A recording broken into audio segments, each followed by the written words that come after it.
What is an NFT marketplace? Just like a real-world marketplace like eBay, where commodities are exhibited and sold to prospective buyers.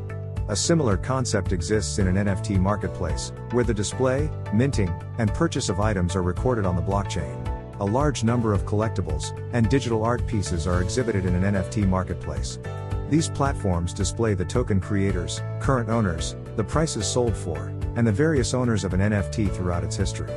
To interact with an NFT marketplace, you typically need to sign up and connect a compatible crypto wallet to the platform. To process transactions, you would also need the necessary cryptocurrency, like Ethereum.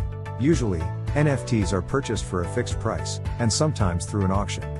For instance, a potential buyer can submit several offers to the owner, in a bid to negotiate a desired price. Transaction fees are incurred when purchasing an NFT from a marketplace. However, these gas fees can vary, depending on the blockchain being used. CLV Wallet supports NFTs from Ethereum, Solana, and the Binance Smart Chain. It provides a decentralized location for storing all your digital collectibles. Awesome! You've learned a bunch about NFTs. Sit back and enjoy the rest of the series.